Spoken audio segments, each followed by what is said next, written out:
বিশ্বনবী সাল্লাল্লাহু আলাইহি সাল্লামের জীবনী এপিসোডের পঞ্চম পর্বে আপনাকে স্বাগতম। আমাদের নবীজি সাল্লাল্লাহু আলাইহি সাল্লামের বয়স 37 থেকে নবুয়তের 3 বছর আগে থেকেই আল্লাহ তাআলা নির্ধারণ করে দিয়েছিলেন নির্জনতার জন্য।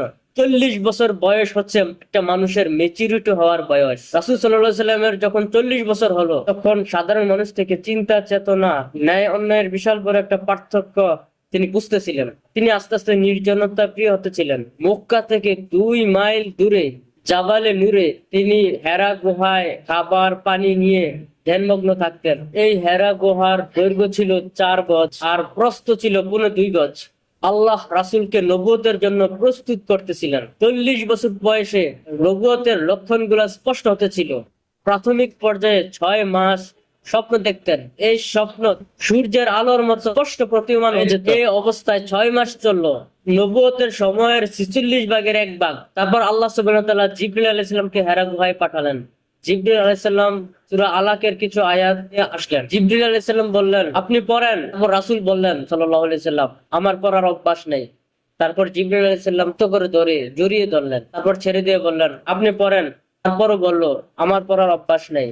তারপর আবার আলিঙ্গন করলেন। তারপর ছেড়ে দিয়ে বললেন, পড়েন আপনার প্রভুর নামে, যিনি আপনাকে সৃষ্টি করেছেন একটা রক্ত পিণ্ড থেকে।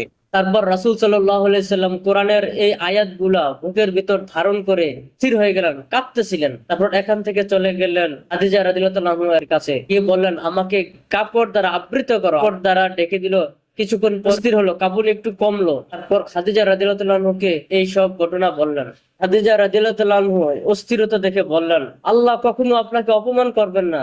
আপনি আত্মীয় স্বজনের সাথে সম্পর্ক বজায় রাখেন, অসহায় অভাবগ্রস্ত ঋণগ্রস্তদের আপনি সাহায্য করেন। আজকে আমাদের স্ত্রীরা হলে বলতো, এতদিনের কোনো খবর নাই, এখন এসে নাটক নাটক। খাদিজা রাদিয়াল্লাহু আনহা এর বৃদ্ধ চাচাতো ভাই ওয়ারাকা বিন নাওফালকে এসব ঘটনা বললেন। বিজ্ঞ ওয়ারাকা বললেন, ইনি জিবরিল আলাইহিস সালাম, মুসা আলাইহিস সালামের কাছেও এসেছিলেন। হায় হায়, যেদিন আপনার জাতির লোকেরা আপনাকে অন্যায় অত্যাচার করবে, আপনাকে দেশ থেকে বের করে দিবে, সেদিন যদি আমি জীবিত থাকতাম, আমার শক্তি থাকতো, তাহলে আমি সব দিক দিয়ে আপনাকে সাহায্য করতাম। তারপর রাসূল বলেন, কেন আমার সাথে এমন করবে? তখন বললেন, যারাই সত্যের বাহক, যারাই সত্য নিয়ে এসেছিল অতীতে, তাদের প্রত্যেকের সাথেই এমন আচরণ করা হয়েছে, তাদের সাথে অত্যাচার করা হয়েছে।